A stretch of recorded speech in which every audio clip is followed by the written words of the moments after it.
Praise the Lord, ano? Hindi po ako makapag-live ngayon. Kaya nga po, ang ginawa ko ay pumulot po ako, kumuha po ako sa Book of Ecclesiastes para sa ating prayer, devotions, and declarations. Ito po ay mula ngayon, Sunday, alam ko Sunday dyan, kasi parang ayoko nang maputol siya. At Monday naman yung kinabukasan, Sunday po dito yon, busy po ako. Pero gayon pa man, hindi ko man kayo mabati, binabati ko na po kayong lahat ng magandang umaga, pinagpalang araw ang bawat isa. Tayaan nyo po na mag-share naman ako kahit na po, kumuha muna ako sa Book of Ecclesiastes. Ayan, kasi yun naman yung talagang ating ginagalawan ngayon. Ayan, ano? At ating pong basahin, ito po yung The Earth That Never Change. Ang mundo na hindi nagbabago kahit kailan, Ecclesiastes chapter 1, verses 4 hanggang 11 po ito. Tayo po'y manalangin. Salamat po Diyos sa iyong salita. Hiniling ko na patuloy mo kaming kausapin at maranasan ka sa malalim at bibigyan pamaraan habang kami pa nagkakaroon ng devotion. Ayaw mo ang pangalan mo ay maluwalhati sa amin, O God. We give you praise, we give you honor and glory in Jesus' name. Amen. Sabi ng verse 4, generations come and generations go, but the earth never changes. The sun rises, the sun sets, and hurried around and rise again. The wind blows south and then turn north, around and around it goes, blowing in circle. Tuloy po natin. Yan. Ang sabi po rito, the rivers run into the sea, but the sea is never full. Then the water returns again to the rivers and flows out again to the sea. Everything is wearisome beyond description. No matter how much we see, we never satisfied. No matter how much we hear, we are not content. And as we continue again sa verse natin, hanggang 11 po yan, history merely repeats itself. It has all been done before. Nothing under the sun is truly new. Sometimes people say, here is something new, but actually it is old. Nothing is ever truly new. We don't, verse 11 po, we don't remember what happened in the past. Yun kasi ang dahilan nalilimutan natin ang nangyari noon. That's why akala natin bago na naman. And in future generations, no one will remember what we are doing now. Lahat ng ginagawa natin in the near future, wala pong makakalala. Pagpalain po tayo ng kanyang salita. Alam ko pong lahat tayo ay pinagpala sa araw na ito at naghahanda na para sa ating Sunday service. Ito ang malaking katotohanan na dapat lang nating tanggapin at bigyan ng pansin para maiwasan din natin ang mga bagay na dapat nating iwasan. Ayan. Pasalamat tayo sa Diyos at nagkaroon tayo ng privilege na mabuhay sa mundo at ang maligtas tayo sa magitan ni Christ at ay ang pinakamalaking bagay na natanggap natin. Pagkatapos nito, ang pagiging malalim na Christian ay nasa atin na ito. Yung lumalim tayo, lalo tayo makakilala kay Lord, nasa atin na po ito. Lalo na kung ito ay magiging totoo sa atin. Ayan na, malalim ka na, totoo pa sa iyo yung pinag-aaralan mo. Ang maglingkod sa Diyos ay isang pribileyo. Yan, ang paglilingkod po ay isang pribileyo. Maniwala po kayo, it's a privilege that you are part of something na, sabi nga ng culture ng JA1, I'm part of something big. Ito po yung mga bagay na dapat natin tingnan. Una, huwag mong palampasin ang generation mo. Nang di ka nakakagawa o naging bahagi ng malaking istorya sa malaking paraan. Ayan, maging part tayo. Ako sa former church, I wanna be part of something big. Kaya kasama po ako sa mga plano, sa planning, sa mga bagay na ginagawa namin. And then ngayon nandito po ako sa J1, kasama pa rin po ako sa mga pagkakataon na isinasama at na nakakapiling po ang mga manggagawa at nagiging blessing po sa kanila. Bakit? Ayokong palampasin ang generation ko nang hindi ako nakakagawa o naging bahagi ng malaking istorya sa malaking paraan. Dapat yung lagi ang inis natin. Sabi ng verse 4, kulang na lang sabihin ng araw na paulit-ulit naman. Sabi ng sun, naku naman, paulit-ulit naman yun nakikita ko. Pero ikaw ang malaga. Hindi po yung pagtaas ng araw, paglubog ng araw, pagdating ng buwan, pagdating ng mga stars. Ang malaga ay ikaw. Ayan. Ano ang ginawa mo, tulad ka ba ng araw na paulit-ulit na lang, o may naging mahalaga kang ginawa para kay Lord? Isang tanong na ikaw lang makakasagot niyan. Ayan. You know, hindi naman yung iba kasi talagang grabe. Kung makakapit, gusto nila magpastor. Kahit na may masira sila, meron silang saktan ng mga tao, basta magpapastor ako. Isa yon. Iba naman ay pagka nakita nilang naranasan nilang hindi naman sila, nakagawa sila ng hindi maganda, talagang ayaw na nilang bitiwan yung kanilang pangalan bilang pastor. Wala naman po akong, I'm not against it, no? Kasi pwede namang tumuloy-tuloy at magamit ka pa rin ng Panginoon. Ang point ko lamang ay ito po ang dapat nating laging isipin. May naging mahalaga kang ginawa para kay Lord. Ano yung mahalagang ginawa mo para kay Lord? Ano yung mga bagay na nangyari? Ano yung mga bagay na dapat mong ipakita sa sarili mo o sabihin sa sarili mo, salamat Lord, naging bahagi ako ng isang malaking istorya, no? At salamat o God, at may gagawin kang mas matindi at maganda sa buhay ko. Tingnan po natin yung kasunod nito, yung pangalawa po. Ayan. Sabi po ng pangalawang bagay patungkol dito, meron ka bang character? Ayan, nako, palalim tayo ng palalim ha. Meron ka bang character na gusto mong mabago? O gagawa ka ng magandang istorya, yung tipong maging pagpapala tayo sa iba? Ayan. Meron ka bang attitude, actually yan eh. Meron ka bang attitude na dapat na gusto mong mabago? Siyempre, ang pagbabago ay parte po ng Christian life. Sa ating paglalakbay, kasama po yan na mabago tayo ng Panginoon, ayusin tayo ng Diyos. Minsan nakala ng iba, tapos na. Hindi. Sabi nga nung kanta, binabago mo ako araw-araw. Yan palang salitang, seek ye first the kingdom of God and His righteousness. Napansin nyo ba yun? Araw-araw you seek first the kingdom of God and His righteousness. Kasi maaring merong maliliit na bagay, kung di mo malaki, maliliit na attitude natin na pwede pang baguhin at ayusin ng Panginoon. Yan. Kasi gagawa ng magandang story sa buhay mo eh. Ayaw natin masayang yun. Sabi po yan binanggit po ni Pablo yan, na kapag nagawa ko isang bagay, bigla naman ako na-disqualified. Di ba? Hindi maganda, di ba? Gagawa tayo ng mga istorya, yung tipong magiging pagpapala tayo sa iba, tapos marinig nila, si ganito, si ganyan, bumagsak pa lang kasi bumagsak sa ganoon. Hindi naging maganda yung kanyang pinakita. Siya ay naging mapagmataas na. O kaya siya naman ay nakagawa ng hindi maganda. O kung ano man yung mga negative na yan, I don't want to say it.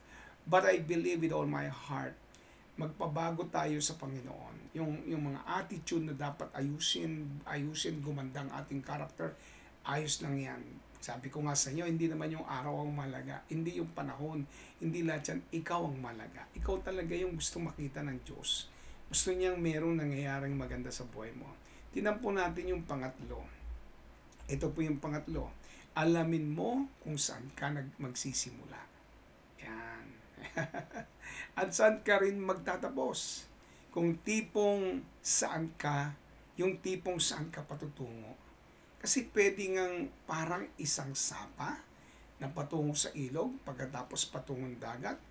Ibig sabihin yan, pataas ng pataas, palawak ng palawak, ang iyong karanasan, ang iyong pinupuntaan, ang iyong nilalakaran.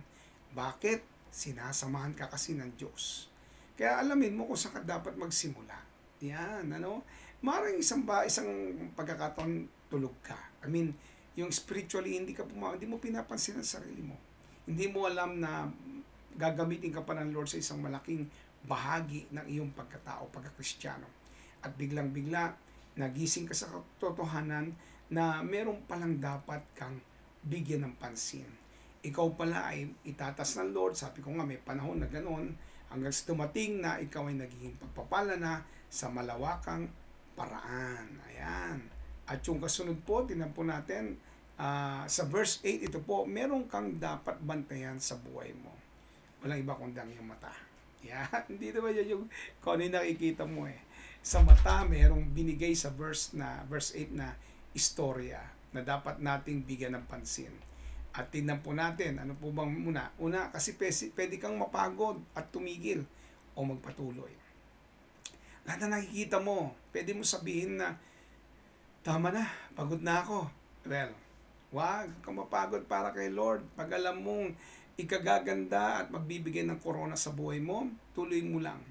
Tapos, pwede kang tumigil kasi, pero pwede kang magpatuloy po tayo. Huwag tayong panghinaan, huwag tayong mawalan ng gana, tuloy-tuloy po ang ating gagawin para kay Lord. Ayan, hallelujah! Gumaganda po ang ating nagiging pinag-uusapan. At tinan po natin to, sabi, number 2, pwede ding hindi ka nasatisfied. Nasasatisfied. Parang may kulang eh. Kahit gaano o saan ka man makarating, parang laging gusto mo pa. Tama nga naman. May narating ka na, may nagawa ka na, gusto mo pa. Hindi naman natin yun minimenos o binabaliwala. Pero may mapapansin ka rin, di ba? Ang lakas natin, hindi naman yan panghabang buhay. Dumadating din tayo sa time na talagang kailangan mo rin magpahinga, bigyan ng time ang iyong sarili, at tingnan din natin yung ibang tao. Ayan, sabi ko nga, darating din yung oras, baka maaaring hindi na rin ako ang magpapastor sa aking pinapastoran. O maaaring hindi na ako ang supervisor ng Canada. It doesn't matter kasi yun naman yung mga privilege na bigay ng Diyos. At natutuwa ako at binigyan niya ako ng pagkakataon na ganon. Sabi nga ako, saan ka mamarating laging gusto mo pa gusto mo pa ng ganyan, gusto mo makapunta sa ganon. Nasubukan ko pumunta ng Amerika. Natuwa ako dahil mura yung mga bilihin. Pero pagdating ko po sa mga lugar na may mga building na ganyan, nasabi ko sa sarili ko, hindi rin pala naman ganon kaganda para sa aking paningin. Kaya ninasa ko, ginusto ko, gusto ko na lang yung family ko, marating nila. We're praying na next year. Sabi ko sana, baka pumunta tayo sa London, nakausap ko ng tita nyo. Ang lola nyo, Lola Herty, ang aking pong titang. At sabi niya, sige pumasyal kayo. Lagi nga yung tinatanong aking asawa. Siyempre, the Lord will supply all my needs. Kung gusto ng Lord, bibigay niya yun. Sabi nga, ang matindi dito, yung nakukontento ka. Yan. Kasi time will come, we will have our glorified body, we can go anywhere we want. Mapupuntahan mo rin yung iba't ibang bansa na yan kung sakaling nasa 1,000 years peace age na tayo. Yan po yung itatopic ko sa Book of Revelation. Yun yung time na nakakarating ka kung saan hindi sa magitan ng aeroplano, wala ng visa, ikaw ay nakakarating doon sa lugar na yon. Dahil meron ka ng kakayanan sa kapangyarihan ng Diyos na ibinigay sa iyo. Tingnan po natin yung kasunod patungkol po dito. Tingnan po natin Sabi, paulit-ulit lang ang istorya. Sa totoo niya, meron din naging pastor, Jing siguro noon, hindi lang Jing ang pangalan. Maaaring meron din naging kung sino mong pastor, kung sino ka man. Meron katulad mo noon. Iba lang, sabi ganoon, wala naman talagang nabago. Wala naman wala talagang bago. Iba lang ang date, pagkakataon, o kaya ang itsura. Pero sa haba ng panahon, paulit-ulit lang naman. Sabi nga, paulit-ulit lang naman talaga. Ayan. Yung mga nakaraang araw ay yung mga laban sa, hindi ko pwede sabihin laban sa gobyerno. Parang yung kalaban o yung sa botohan. Dati, yung dating nangunguna, nawala na siya ngayon. Yun namang mga bagay na against sa kanyang mga proyekto at kung sila naman namuno. Meron naman iba biglang darating, magbabago-bago yung politika, paulit-ulit din lang. Ang buhay Kristiyano, dumadaan tayo sa ganyan. Isang araw magugulat ka na lang, ang dami ng katulad mo, mas magagaling pa sa'yo, mas pinagpala, mas maganda ang buhay nila. Mas maganda kasi nga may generation na dumarating at hindi po tumitigil yon. Ngayon, ang maganda niya, maging bahagi talaga tayo doon. Ano? Maging part tayo ng mga ginagawa at nangyayari sa kanilang mga buhay. At ang kasunod pa niya na pwede nating sabihin, hindi lang talaga natin maalala. Limot ka lang. Nangyari na yan. Ayan, dati ay nakikita namin yung mga uncle-uncle namin. Ngayon wala na sila. Di kami na ngayon ang uncle. Yung mga pinsan-pinsan, ayan na, naglalakihan na. May mga apo na ngayon. Ano, ito man ay nakaraan o ito man ay mangyayari pa lang. Lord, sabi ng verse 11, Lord, alam ko, lagi ka namang nariyan. Salamat at salamat po sa lahat-lahat. Mahal po kita, sabi ko po dito sa aking sinabi. Sa totoo lang, dapat ka lang magpasalamat kasi naging bahagi ka ng isang magandang pangyayari dito sa mundo. Kung hindi man sa mundo, kahit sa church mo, naging bahagi ka ng magandang gustong sabihin o gawin ng Diyos sa buhay natin. At naging part ka nito, naging inspiration ka. Naku, napakasarap po na may mga tao na inspired sa buhay natin. Pero isang araw, sabi ko nga, malilimutan din tayo. Hindi na tayo maalala, pero it's okay. Wala na naman tayo dun eh. Hindi mo naman kailangan na habang buhay ay panghawakan o hawakan yung isang bagay na hindi naman talaga natin pag-aari. Yung magpapastor ko po, alam ko hindi ako may-ari ng church, ang may-ari ay ang Diyos.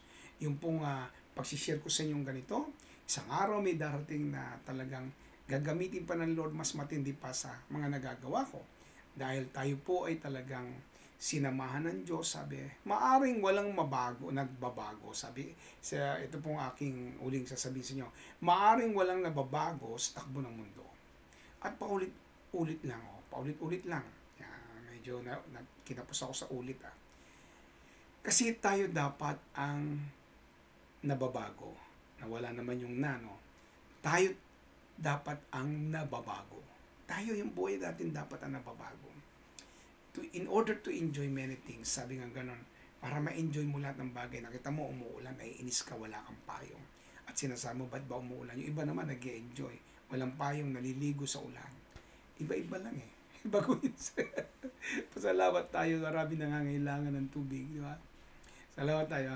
Lalong nag-aapoy sa Lord, lalong involved at lalong matatag. Yun po yung pagbabagong dapat mangyari sa atin. Nag-aapoy tayo kay Lord, lalo tayong nai-inlove, lalong in love at lalong matatag. Yan po yung pagbabago na nais ng Diyos na makita sa atin. Naku, magandang umaga po sa inyo lahat.